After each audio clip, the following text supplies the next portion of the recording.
Histoire, partie 2, chapitre 1, l'ordre seigneurial et la domination des campagnes. Première partie, la seigneurie et la vie des paysans. Tout d'abord, il faut évoquer le poids du seigneur sur son territoire. Cette emprise est tout d'abord une emprise géographique. Sur cette reproduction ici d'un modèle de seigneurie, c'est-à-dire d'un territoire en possession du seigneur, on va pouvoir observer de quelle façon s'installe sa mainmise dessus. Outre sa possession directe du château, on va pouvoir observer les possessions de terres agricoles, qui vont se regrouper en deux éléments.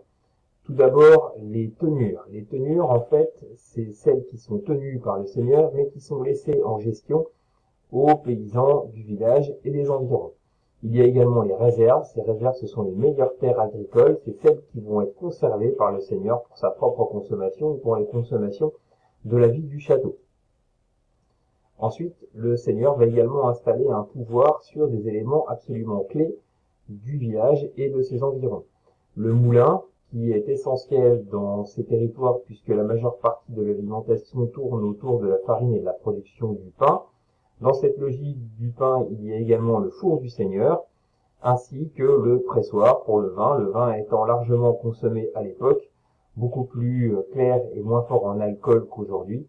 Il était une source de boissons importante dans la mesure où les gens savaient que l'alcool ne véhiculait que peu de maladies à l'intérieur.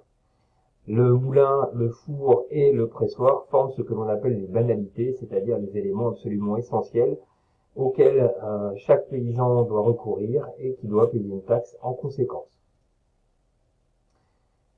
Également, il existe une forte dépendance au seigneur, outre ces éléments géographiques, par les taxes à payer, les taxes qui se multiplient dans de très nombreux éléments, ainsi que les corvées. Les corvées forment alors tous les travaux obligatoires qui vont être amenés par les paysans pour le seigneur. Ça peut aller du débarrassage des fossés à l'entretien du château ou à d'autres éléments de ce type-là. Ils en doivent ainsi plusieurs jours par an qu'ils ne consacrent pas à leur travail. Parmi les taxes également, on parlera du cens qui constitue l'impôt sur le sel. On peut cependant affirmer que malgré toutes ces taxes, en cas de guerre, de conflit, le seigneur a également des impositions qui lui sont faites, notamment celle d'assurer la protection des paysans au sein de son château, ainsi que des habitants de son village. Une distinction reste à opérer sur le statut des paysans. Certains sont dits libres, ce sont les vilains. D'autres sont sous le statut du servage, ils appartiennent directement au seigneur, c'est-à-dire que, en fait, ils en sont une possession et doivent rester continuellement sur les territoires qui appartiennent à leur seigneur.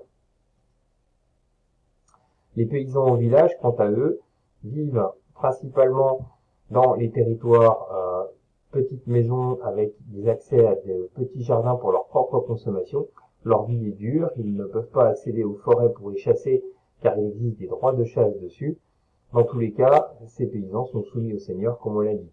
Ils doivent faire face à des travaux longs et pénibles toute l'année, travaux agricoles, travaux d'entretien, travaux répétitifs avec des outils qui certes se développent gentiment mais sûrement au cours du Moyen-Âge, mais demeurent un peu performants pour leur rendre une vie nettement plus agréable.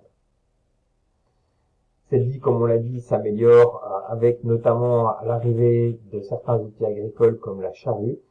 On note également que les terres agricoles se développent fortement et progressivement à l'époque, en lien avec des défrichements, c'est-à-dire la destruction de portions occupées par les forêts pour les dégager en terrains agricoles valables.